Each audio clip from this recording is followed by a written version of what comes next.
Hello દોસ્તો, કેમ છો બધા? આજે હું તમારી સાથે ટિફિન રેસીપી શેર કરું છું. આજે મેં ટિફિનમાં થેપલા, સૂકી ભાજી અને ખીર બનાવ્યા છે. તો હું તમારી સાથે આજે 3 રેસીપી શેર કરીશ. સૌથી પહેલાં આપણે થેપલા માટે લોટ બાંધી લઈએ. એના માટે મેં 3 કપ જેટલો ઘઉંનો લોટ લીધો છે. એમાં મીઠું, અજમા, હળદર, લાલ મરચું, હિંગ અને ધાણા જીરું એડ કરી લઈએ. હવે આપણે લીલા ધાણા કટ કરેલા 1 કપ જેટલા, એક નાની દૂધી છીણેલી અને 2 થી 3 કળી લસણની છીણેલી, આ બધું જ આપણે લોટમાં એડ કરી લઈએ. અને મોણ માટે 2 થી 3 ચમચી જેટલું તેલ આપણે એડ કરી દઈએ અને બધું જ બરાબર મિક્સ કરી લઈએ. લોટમાં બધું જ મિક્સ થઈ જાય એટલે આપણે 2 કપ જેટલું પાણી લઈને લોટ બાંધી લઈએ અને 5 મિનિટ માટે આપણે લોટને રેસ્ટ આપીશું. હવે આપણે 1 ચમચી જેટલું તેલ લઈને લોટને કેળવી લઈશું.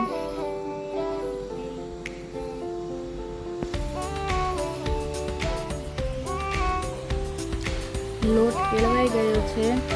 હવે આપણે થેપલા વણી લઈએ.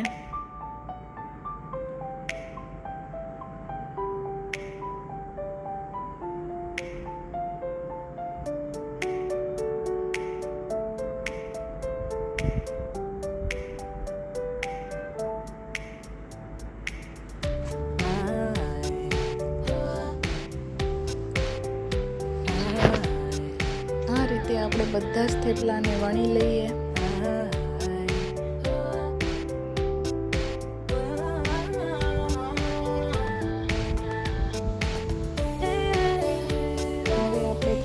બંને બાજુ તેલ લગાવીને શેકી લઈશું. આપણે મીડિયમ ફ્લેમ પર જ થેપલાને શેકવાના છે.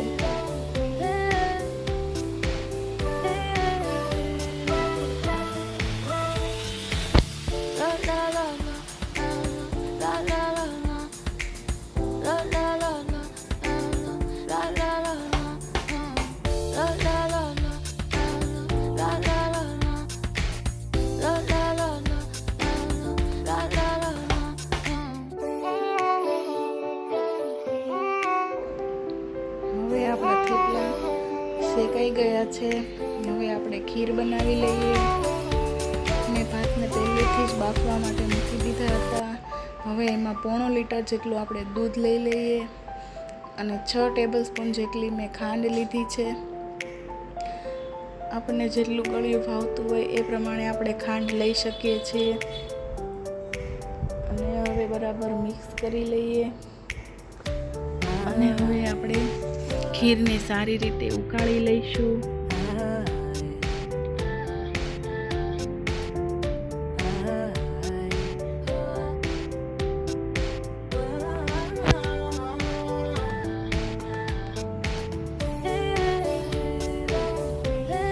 હવે આપણે કાજુ બદામને કતરણ લીધી છે અને 1 ચમચી ઘીમાં આપણે એને શેકી લઈએ.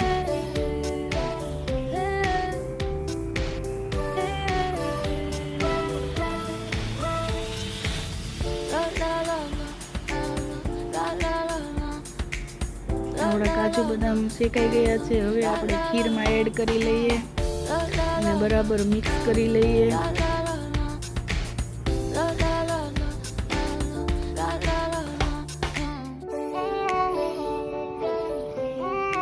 હવે આપણે જાયફળ છીણી લઈશું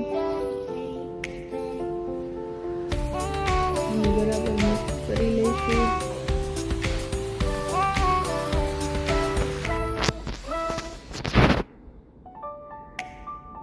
આપણી ખીર રેડી થઈ ગઈ છે. હવે આપણે સૂકી ભાજી બનાવી લઈશું.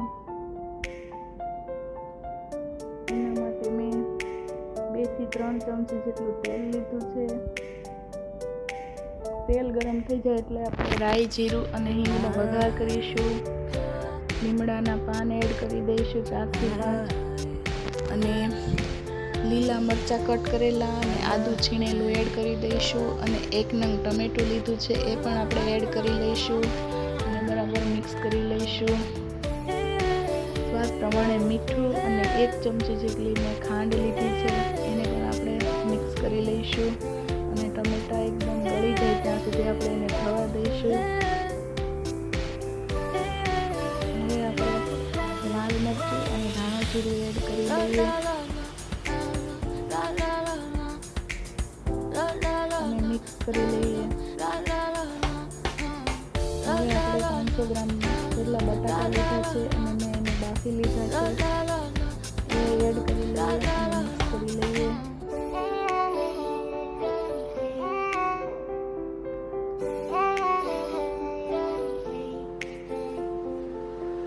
અડધા લીંબુનો રસ લીધો છે મેં અને 2 થી 3 ચમચી જેટલા ધાણા લીધા છે. બધું બરાબર મિક્સ કરી લઈએ. આપણી સૂકી ભાજી પણ રેડી છે. મિત્રો, તમને મારો વિડીયો ગમ્યો હોય તો લાઈક, શેર એન્ડ સબસ્ક્રાઈબ કરી દેજો.